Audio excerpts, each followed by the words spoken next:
Welcome, Damla. I'm so glad to have you here. Yay, hello. Hi. So, Damla is an energetic healer who helps her clients reclaim their joy, power, and peace. And so, I'd love it if you tell us a little bit about yourself and then why you were moved to create your business. um, well, what I do now, I call it helping people heal their energetic wounds. And a wound is where life doesn't flow. Life may not be flowing in your energy field. It may not be flowing in your body. And it shows up as pain, stuckness, stiffness, numbness, repeating patterns, emotions, things that you can't really make sense. And we don't realize that some of that isn't even ours. It comes from our genetics, our ancestry, whatever your belief system is. There's definitely something that carries over from your family. So what I do is I work with groups and individuals to untangle that and see what belongs to you and what's coming from somewhere else. And then I work with people to discharge the energy through crystals, sound balancing, or different tools. And then the other piece of it is, though, yes, there's the physical, the energetic wound, but the second element is how you relate to it.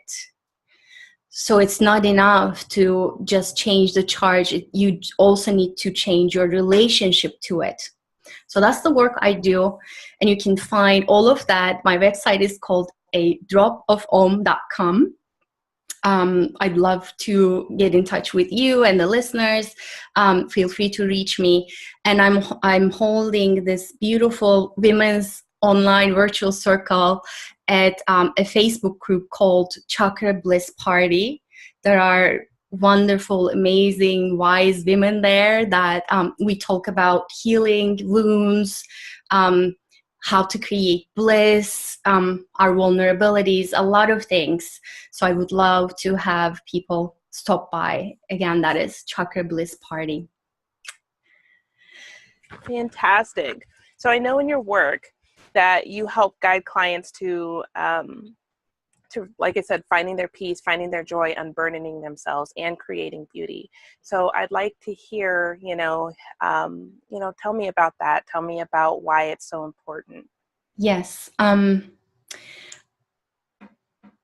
I want to do that, but I want to take a moment, Chris, if that's okay with you, together with you, for about 2 minutes of just tuning in. So I'm going to invite you and the listeners to just close your eyes, and take a deep breath. And drop into your heart space. And this can be your physical heart, or this can be your sensation of the world, how you feel, how you react, how you interact with the world that lives right in your chest area. And then I want you to imagine that you're in a place where you trust. This is this unconditional trust, this knowing that you will be held unconditionally. And some people go to nature for this. Some people go do meditation. Some people go to an ashram. But let's find this right in this moment. And wherever that may have been, you can reimagine that as a memory or as a dream and go to that place of trust. And we'll breathe there a few deep breaths together, noticing the heart area, what's happening with the heart, with the inhale and the exhale, what might be changing and shifting in your heart space. And then with that, I'm going to invite you to, I will tell you 2 stories about how to create beauty in our lives. And I invite you to listen not with just your ears, listen with your heart, please. Let's take another deep breath. And go ahead and open your eyes. So, Chris, you'll be my listener. I'll go ahead and get started with my story. I grew up in Turkey, And I want to tell you about my grandmother, my maternal grandmother. And I remember two very distinct things about her. And one of them is that she was one of the most alive people that I knew. She lived in this very tiny mountain village all her life. And still she had this amazing community around her. She would gather with the neighbors and friends in her little garden. She would tell stories and gossip and joke with them. She would gather recipes, and she would know who's pregnant in that community, who had a miscarriage. She would know the names of the gypsies who lived on the outskirts of the village. Like, she was just so connected to everyone in that community. And I want to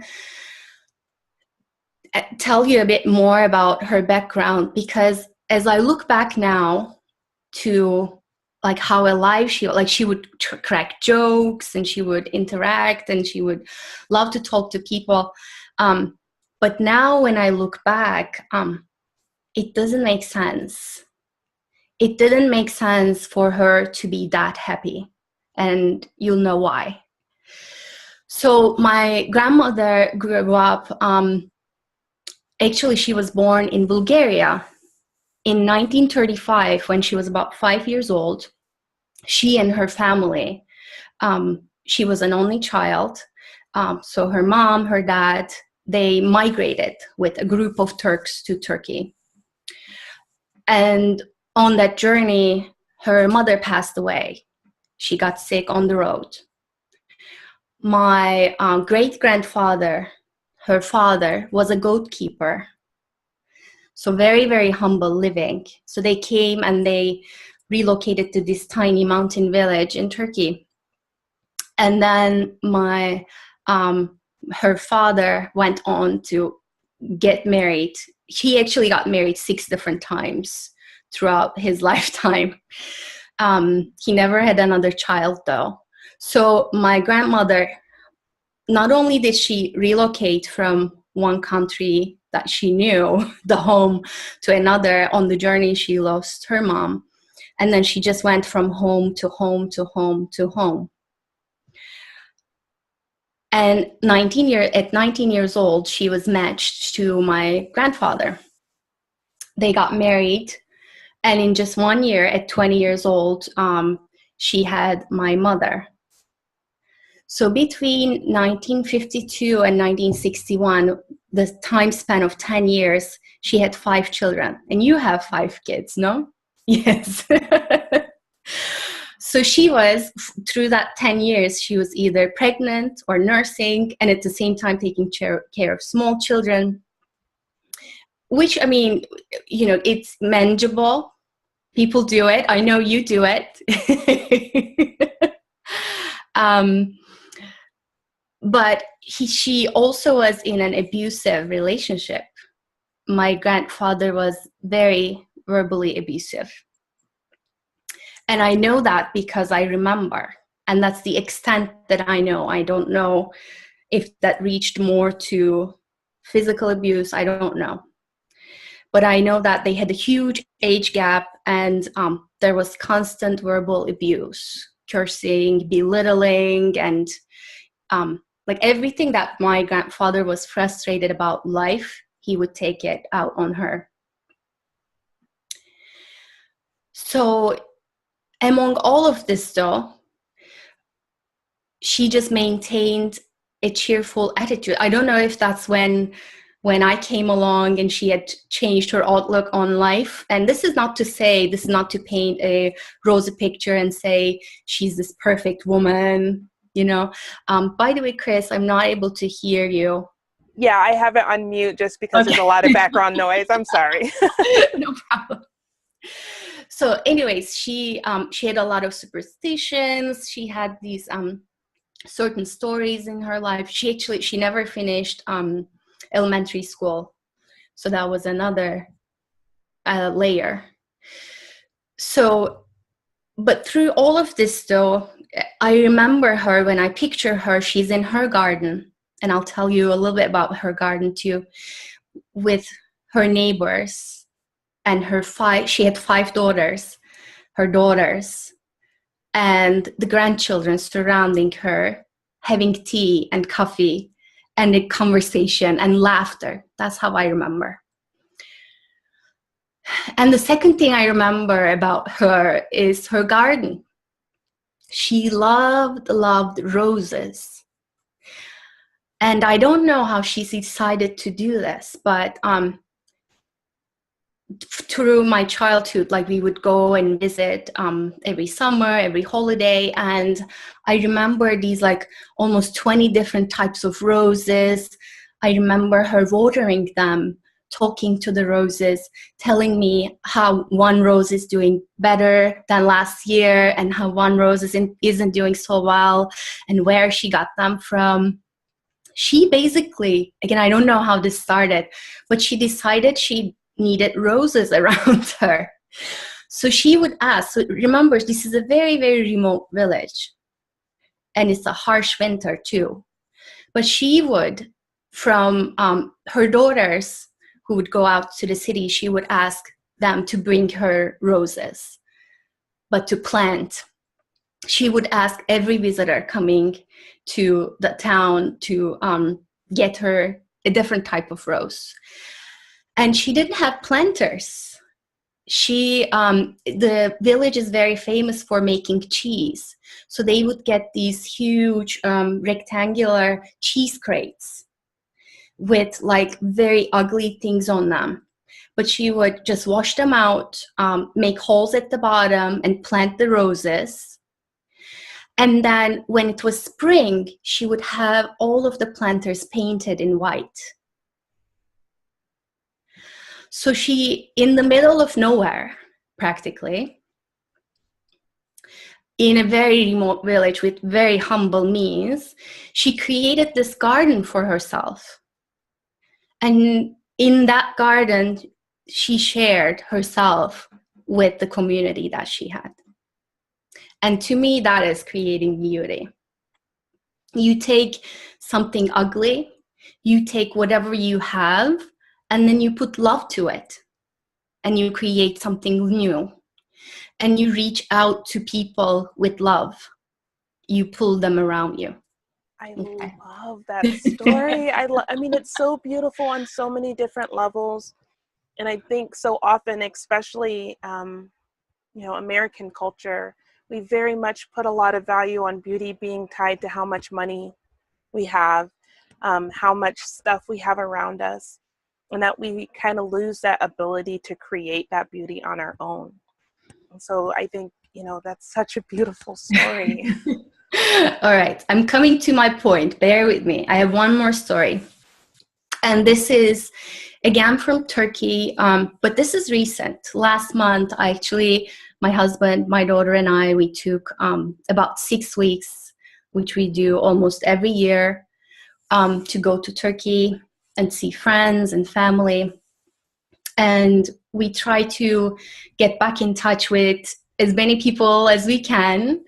And on a particular day this last month in July, I set up a breakfast date with 2 of my very good friends. I've known them like since kindergarten, almost like my entire life.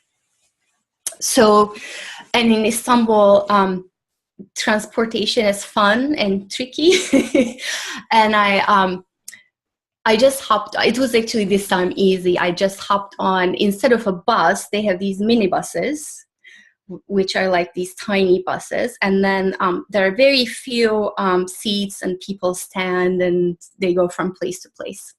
So anyway, I hopped on the bus to go to the breakfast place. And one of the things I do, though, that I discovered that I can do is read people's energy fields and tell whether their chakras are working properly.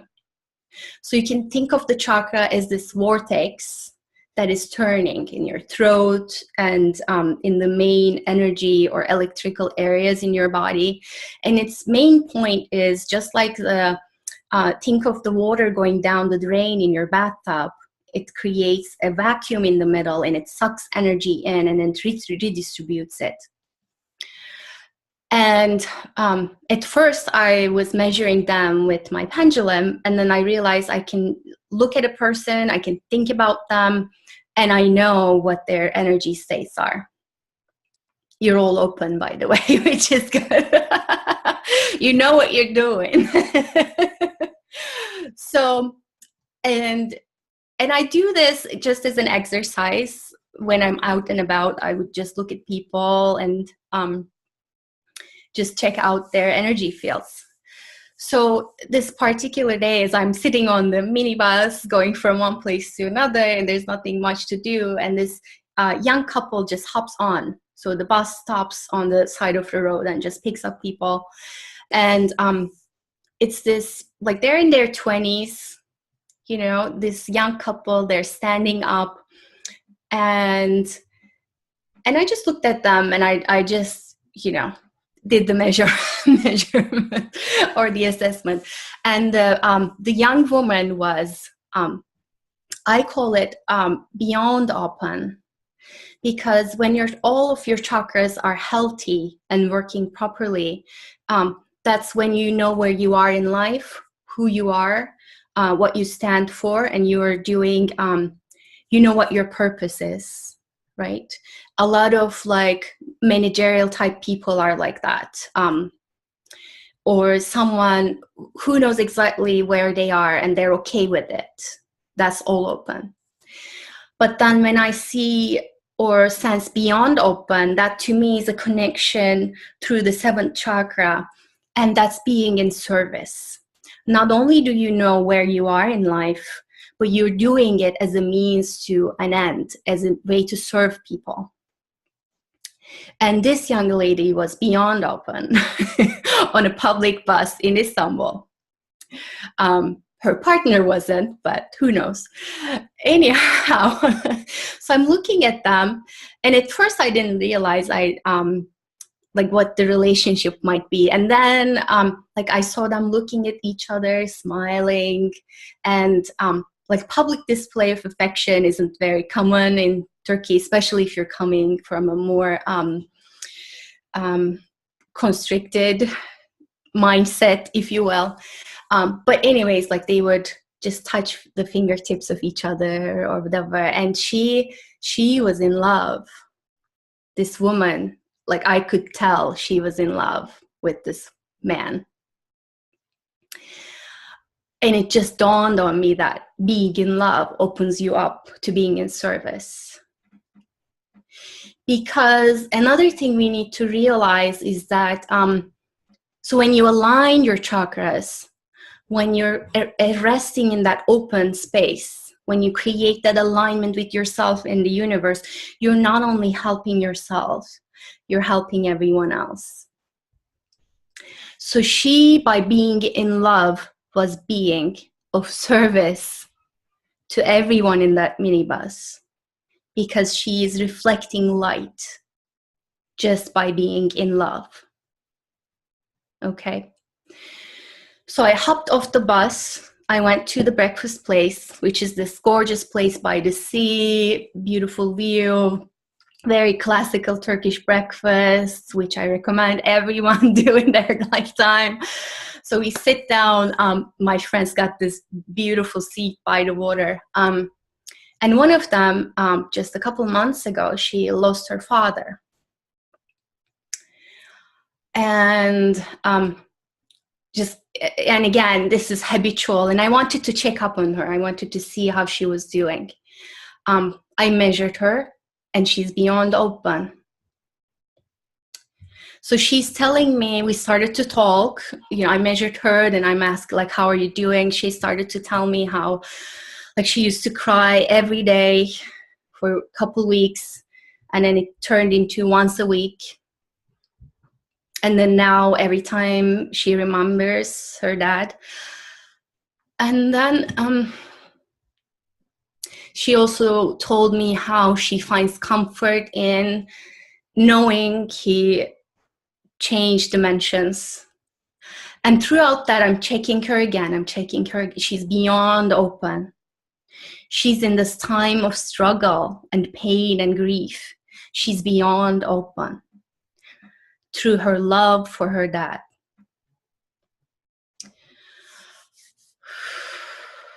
So I'm just going to breathe with that. And because that's what her family needed, right? That's what and that's being the mother also. She found some sort of comfort in her belief system, and she was able to maintain that openness for everyone else around her. So even in your time of struggle, you can be of service. When you love, you can be of service. And to create beauty, you only need love. And I'm not saying this, oh, this is fluffy, we must love it. That's not it. That's not it. And this is very physical. This is you actually, with your intention, when you take on a project, when you take on your windowsill in your kitchen and make it beautiful, you're connecting your dots, your energy centers, you're igniting your channels for love, for energy, for light that shines out, that shines through. When you love somebody, when you love some being, your cat, your dog, your job, yourself, you ignite, you start up this love connection. And you can be a light anywhere, anytime, with any means. So, and I want people to remember this. It's very important. And if you feel that you don't have enough, that you have a lot of limitation, you can bring that smile on. You can be a light for somebody else through how you carry yourself. And it's not just, let's just love, it's all going to be peachy. No, but it's also your service and your responsibility to love and to create beauty through what you love. Because we need to understand that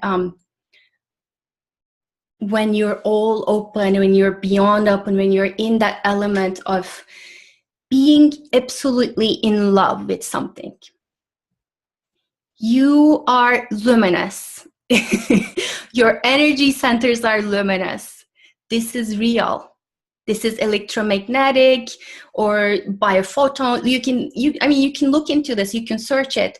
Our DNA emits light. You become a light source in your life for yourself and others. And that is being of service. And that is not only joyful, but it fulfills you. What you love becomes your fulfillment and your service to others. I mean, in so many ways, this story and the stories of both women, I don't know, like it touches something in me, because I do feel like, again, Americans we tend to talk about love in a very, I don't know, concrete kind of way, that this is what love is. Love is flowers. Love is candy. Love is, puppies and butterflies. Without kind of acknowledging that love is painful, but not in a bad way. And love is beautiful in that it's connection and it's strength and it's community and it's family. And that's kind of the center of who we are as human beings, is having those things, is having that community. And that's what continues our connection with everybody, I guess, right? Is love. I mean, without it, we don't continue. Without it, we don't have community. Without it, we don't have friends. We don't have anything. So the question that I want to ask everyone is, what do you love? Okay, what do you love about yourself? That's the other piece of this, is just pausing, just pause. And instead of focusing on that crease that you don't like, that little hip fat that you dislike, what do you love about yourself? And what do you bring out to the world? What do you want to create in this 24 hours that's uniquely yours, that's uniquely coming from a place of love? And it may be that you have this time for your job, for your kids, for your husband, and then there's maybe 10 minutes for you. In that 10 minutes, what can you create? And this isn't just sending out a Facebook post, although that can be it. That can be it. But think about, like, what lights you up from inside? And how can you be in love? You don't need to be in a relationship to be in love. How can you reach out to your community? How can you create that rose garden where you connect with people? Because in connection, in looking into someone's eyes, there is love. In listening with both your ears and your heart, there is love. So it can be so many things, and it opens up a world of possibility and creativity for you to tap into, to exist with. And to me, this is one of the biggest secrets of keeping a healthy and balanced energy field, because when you're in a place doing things you don't love, that sucks up your energy. You get depleted, you get stuck. The Shakti, or that beautiful creative force, stops dancing through you. You want to dance with your life. You want to dance with joy and creative, fruitful nectar of life. However that presents itself for you. And maybe flirt with someone. That can be it too. Right. I mean, I think, again, you're bringing home the fact that, one, it is very different for everybody, and that's okay. But also that we should be seeking joy. It's not always about what have we accomplished, what have we done. It's also about finding joy and peace and love and beauty in just what's around us, and then creating that for ourselves. There's nobody else who can create that for you. It has to come from us. Yeah. And just remember, you only need what you already have to create beauty. And we are made of that. That's the stuff we're made of. And to be love. Love it, love it, love it. Oh, first of all, what a unique and beautiful way to kind of bring that point home, to tell those stories that are so personal. Again, there's so many points there that resonated with experiences that I've had in my life, with people that I've met.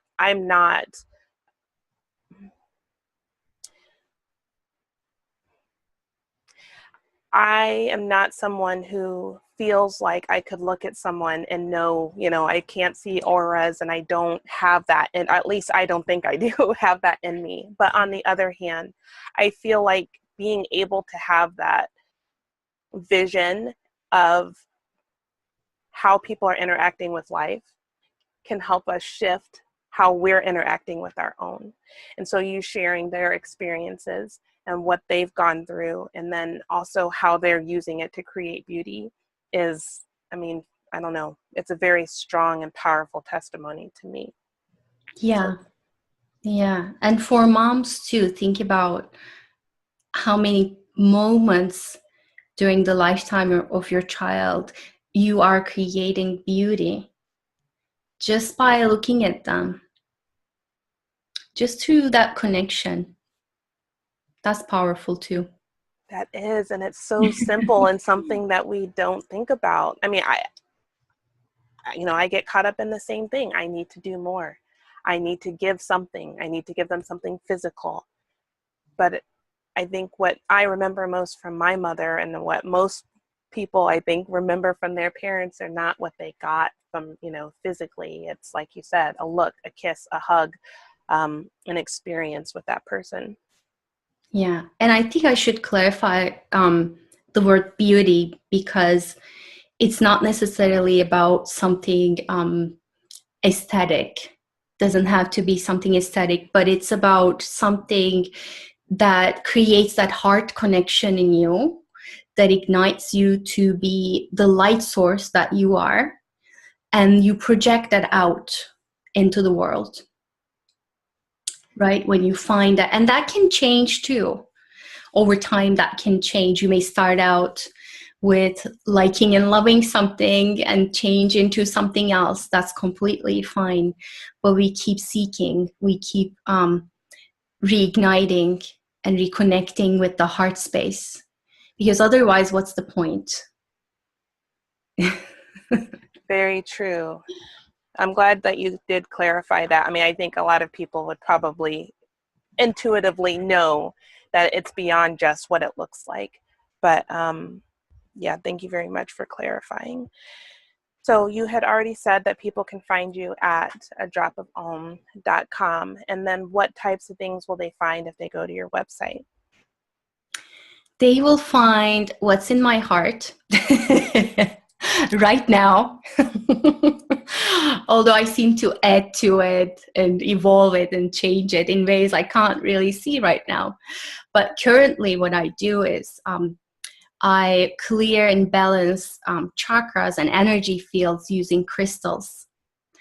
And I also work with the timeline of the field, beginning about 5 to 6 week feet out of your body is the record, the time record of your birth and childhood. And coming closer, you come the childhood, the teenage years, and you come to the present moment in your body, on your body. And in that field, basically, I work with tuning forks, and when I work on them, it's like my daughter has this really curly hair, and it's always a lot of work to untangle it. Right? So with the tuning fork, as I'm going through the field, as I'm combing it, I come into these gnarly spaces where the energy is wound up, stuck, and I can tell in the timeline what age that was. And that is usually confirmed by the stories that I hear from the person on the table. So what we do is, together with the intention and the sound, we untangle those and smooth those disturbances in the field and add that stuck energy back to the body. So that's one of the other things I do. Beyond that, I'm open to possibilities and love. I work with people here one-on-one. This is my home studio. I have a little massage table here.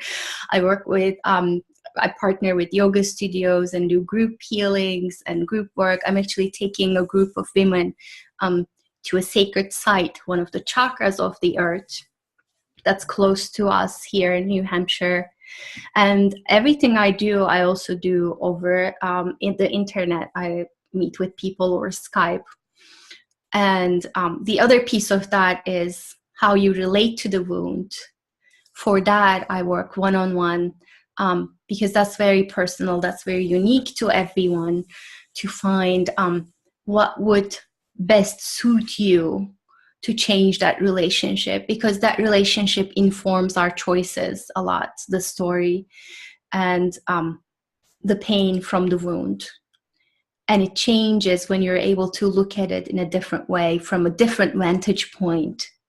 And over time, I've found a few really good ways to find that different vantage point, which is what I share with people. Fantastic. Thank you, Damla. Like, I really, again, I appreciate the unique way that you brought that, to the audience and to me. I think, again, so often, and I get caught up in it too, forgetting that I'm enough as I am, and I have a lot to offer as I am. I mean, I was just having this conversation before I got on the call with you. So I think it was good timing that you shared that. And so thank you very much for that. Thank you for making it possible. You I are welcome. appreciate your light.